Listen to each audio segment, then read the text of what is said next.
Hari ini kita akan belajar menggunakan heater ya. Simpel aja, misalnya campuran air dengan etanol. Oke, misal kita pakai Univac. Oke, langsung ke simulasi saja.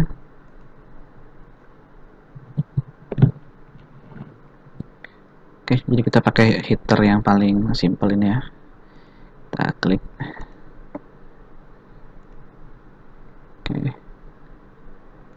lalu kita kasih stream in feed ya.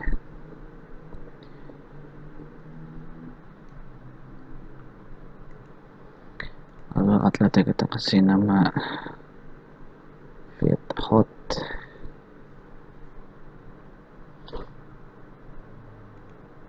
Oke, kita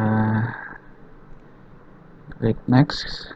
Lalu ini ya, feednya kita masukkan misalnya suhu 25 ya, nanti ingin kita panaskan ya, 1 bar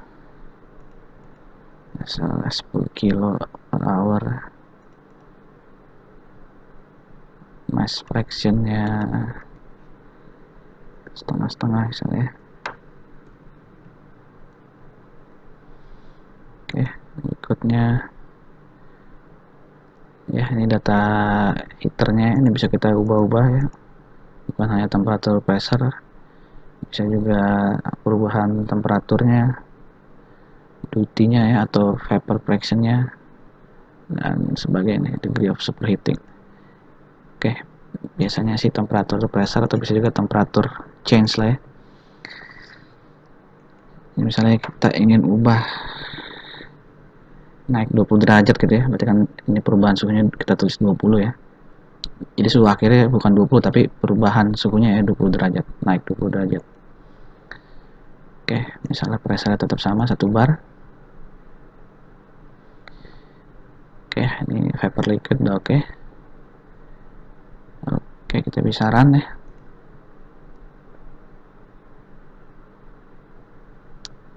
Ini sudah oke.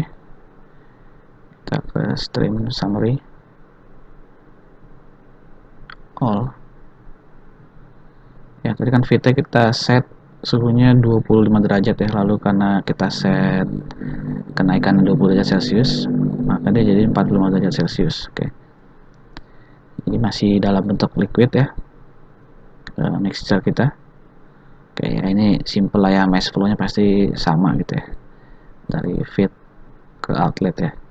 Nah, setelah itu kita lihat itu butuh energi berapa banyak untuk memanaskan mixture kita dari suhu berapa tadi, 20 ya, 25 ke 45 ya. Kita klik aja alat ini ya, si heaternya. Oke, oh bukan ya, ke result, klik kanan. Oke, lalu result, atau bisa juga yang seperti saya katakan ya, cari di bagian blok ya. Lalu tadi kan nama heaternya kita kasih nama default aja B1, lalu bisa klik result. Oke, nah ini ya energi yang dibutuhkan itu ya 45,97 kalori per second, atau bisa kita ubah ke kilojoule ya, atau ke kWh kayaknya ada ya. Nah ini bukan kWh, kW ya, atau megawatt atau watt ya, misalnya ke kW ya. Nah seperti itu ya.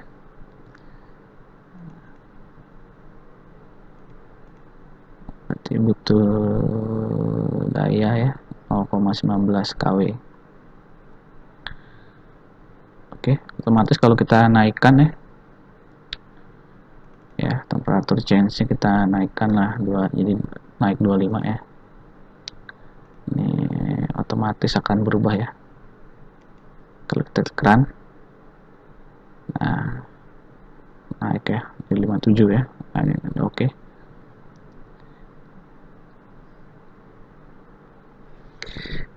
Oke, nah si blok ini juga ya bisa berfungsi bukan hanya sebagai heater tapi bisa jadi cooler ya. Oke, misalnya kita ya paling simpel aja lah ya. Berarti kan kalau tadi inputnya masuk ke 25 derajat, kalau unit itu kita jadikan cooler berarti kan outputnya harus berkurang ya suhunya. Nah ini temperatur change nya misalnya kita tulis jadi minus 5 ya, artinya dia suhunya turun 5 derajat dari suhu inputnya ya. Oke, ini pressure misalnya tetap. Oke, kita lihat ini dulu ya, kita klik lagi result summary yang tadi ya. Tadi kan ini 25 ke 50 ya. Nah sekarang berarti harusnya dari 25 ke 20 ya, karena tadi kita tulis minus 5 di sini, artinya berturun jadi 5 derajat. Oke, kita klik run. Oke, ini statusnya oke ya. Nah ini suhunya jadi 20 derajat ya setelah keluar dari cooler sekarang ya, bukan heater lagi tapi jadi cooler. Oke, kemudian kita lihat juga energinya. Nah ini energinya dia minus 11 ya, kalau tadi kan plus ya karena kita fungsikan sebagai heater jadi plus. Kalau sekarang ini jadi cooler ya, ini tandanya di minus 11 ya, jadi dia butuh duty sebesar ya, kita buat jadi KW lagi ya, gitu ya, 0,047 KW. Oke, otomatis kalau tadi temperatur change nya kita ubah jadi lebih besar gitu ya, jadi minus 10 sama ya, energi yang dibutuhkan akan lebih banyak ya.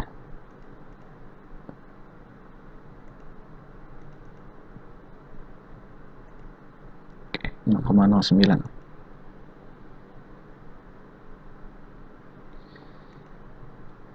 Oke, kemudian kalau ini heat yang simple, heat transsample, kita coba sekarang pakai yang heat X ini ya.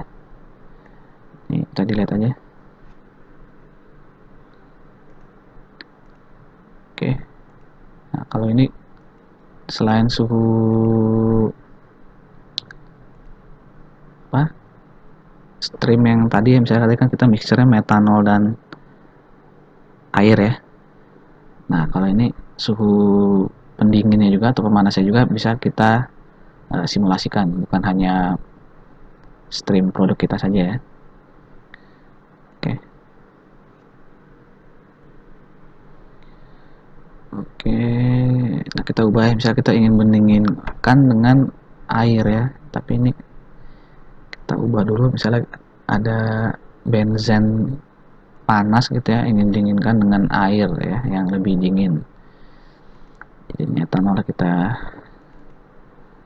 ganti aja dengan benzen misalnya.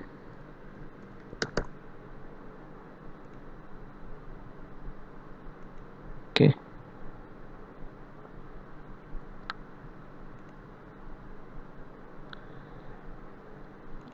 Oke, kita berikan alirannya. Ini kalau dilihat ini ya aliran yang lebih dingin ya, karena tulisannya cold ya, ini cold yang keluar ya. Kalau cold yang dingin berarti yang ini heat yang hot ya. Nah ya, berarti bisa kita ingin mendinginkan dengan air ya, berarti air ya, yang di sini ya.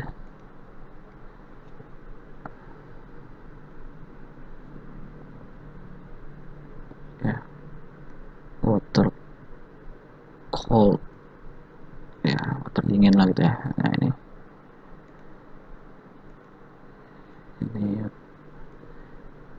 panas ya, atau warm lah ya, kita sebut warm. Oke, enakan H2O biar kuat ya.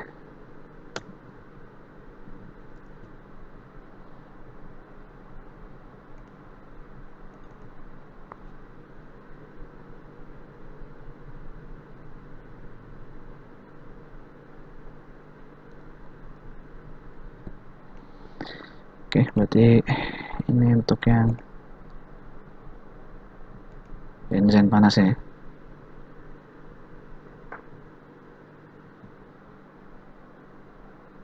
Oke, ini benzen benzen warm atau terserah lah ya, kalau dibilang cold juga.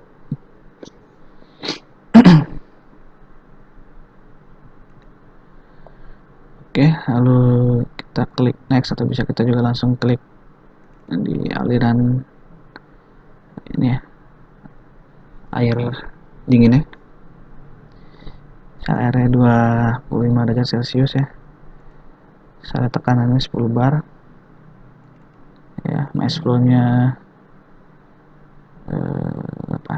6000 lah ya, 6000 kWh per jam. Oke. Jadi hanya air ya sebagai pendingin. Oke, kita klik next. Lalu ini aliran benzennya yang panas ya, misalnya 180 ya. Saya tekan 4 bar ya. Mass flow ya, kita langsung tulis aja mass flow di sini misalnya 1000 ya, 1000 kg per hour. Oke, ini ntar otomatis keisi lah. Oke, kita klik next. Oke, ini paling simple ya, kita pakai model ya, model fidelity nih, kayak nama saya nih. Kita shortcut karena paling simple.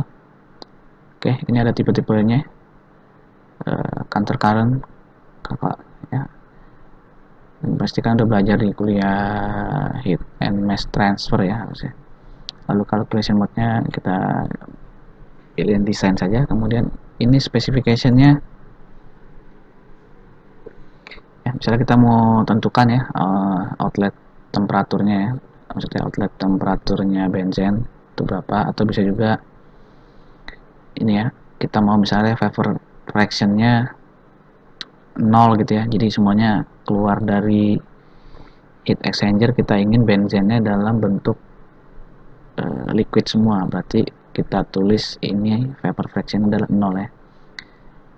Ini kan yang masuk ke heat exchanger tadi suhu benzennya 180 derajat ya, nah itu pasti dalam bentuk vapor ya.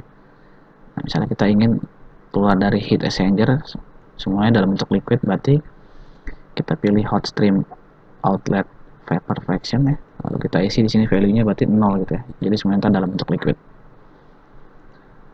Oke, ini sudah bisa di run ya, kita coba ya. Oke, ini sudah oke. Kita lihat stream summary-nya.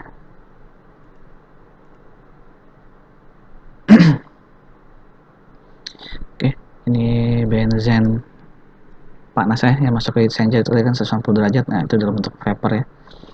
Setelah itu tadi kita setting, kita ingin vapor fraction itu jadi 0 ya setelah keluar dari heat exchanger ya. Kayak ini semuanya dalam bentuk liquid ya, ini bisa dilihat molar liquid fractionnya itu 1, molar vapor fractionnya 0 ya, karena tadi kita sudah setting. Nah, untuk mencapai semua dalam bentuk liquid, berarti suhu benzen itu harus suhunya 132 derajat ya Celcius ya, dengan pressure 4 bar ya.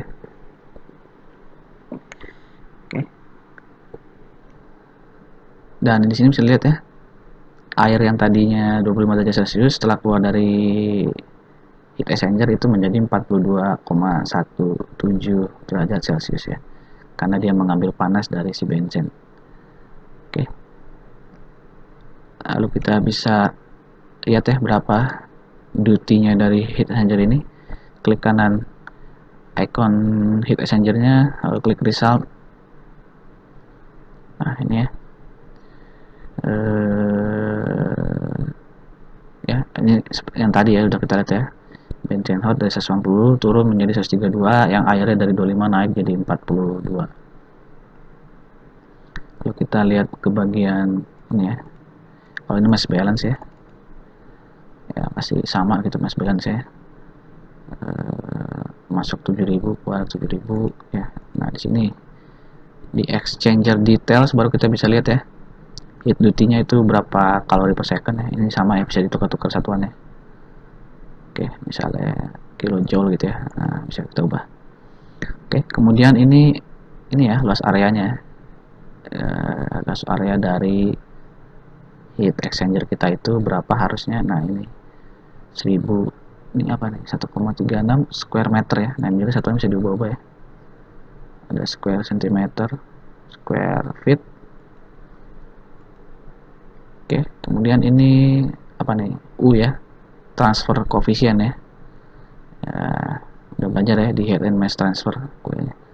Sedangkan ini U kali A ya, transfer coefficient dikali surface area nih ya.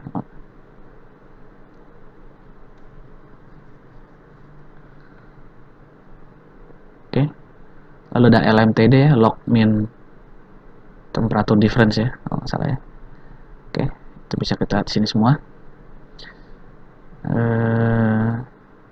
Apa lagi? Oke, misalnya kita ubah ya, apa yang kita ubah, suhu airnya misalnya kita ubah ya, jadi lebih dingin gitu, misalnya 15 ya. Kita lihat ke efeknya kemana, kayak sini lah ya, ke heat duty-nya ya. Saya tadi heat duty-nya tuh ya 426.000 sekian kilojoule. Nah kalau kita ubah, nah itu berubah ya, luas area heat exchanger juga pasti berubah ya, transfer coefficient juga berubah gitu ya.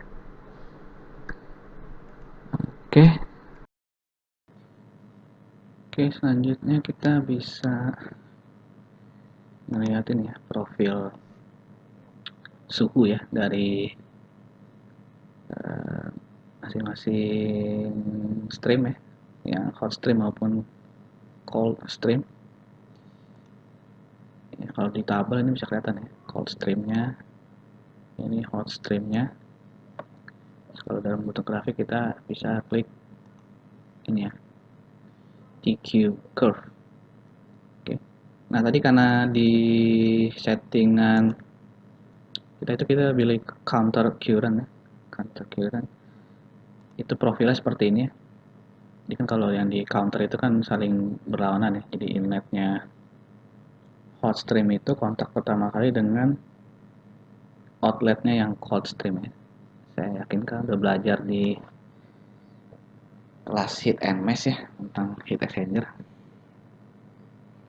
Oke, jadi profilnya seperti ini. Yang merah itu yang hot stream ya, yang biru itu yang cold stream. Oke. Nah itu akan berubah ya profilnya kalau kita pilih cold current ya. Kita coba ya. Ini kita running.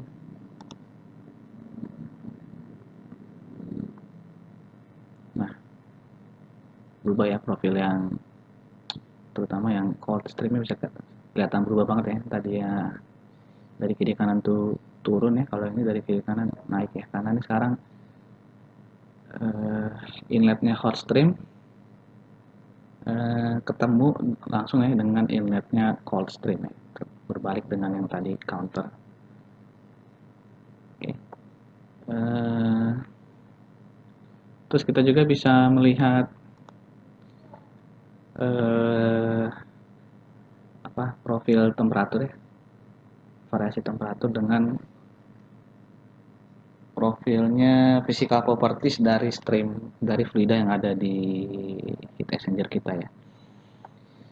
Jadi sebelum kita lihat itunya, kita mesti pilih dulu ya, ini ke property set, terus pilih physical properties dulu. Ini bebas ya, mau dikasih nama apa enggak, saya pakai default aja. Oke, nah di sini ya kita pilih physical properties, misalnya heat capacity lah, CP itu ya, kelihatan tulisannya constant pressure heat capacity for pure component ya, karena di stream kita masing-masing tuh pure komponen ya, bukan mix. Jadi kita pilih yang for pure component. Misalnya thermal conductivity ya, itu K. Terus ya tulisannya, keterangannya thermal conductivity. terus volume ya, depannya V lah ya, volume. Nah, ini ya, volume flow. Oke, kemudian kita ke sini ya, qualifier ya, kan masih merah berarti perlu diisi ya. Nah, ini kita bisa pilih fasanya ya, mau yang liquid atau dua-duanya, liquid vapor ya, atau yang total ya. Oke, terus kita balik lagi ke TQ curve tadi ya, kita misalnya mau lihat yang di ini ya, yang di fluida yang di dalam hot stream ya, kita ya pilih yang hot tadi, terus kita kasih nama, saya pakai default aja. Oke, terus yang diubah-ubah variabelnya itu bisa kita pilih ya, heat duty, temperatur, atau vapor fraction ya. Nah, kita pilih temperatur ya, number of data pointnya terserah ya, bisa kita ubah-ubah sendiri. Oke, ini udah oke, tomborannya udah nongol, berarti bisa di run ya. Kita coba.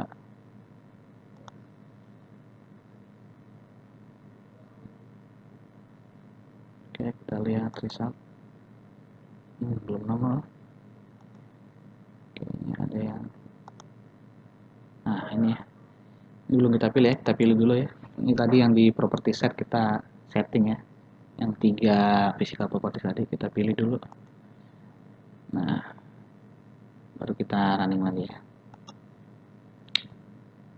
Nah, udah selesai. Nah, ini baru kelihatannya di tabel resultnya. Tadi apa, CP ya, heat capacity ya. Karena di hotstream itu hanya ada benzene, jadi yang data di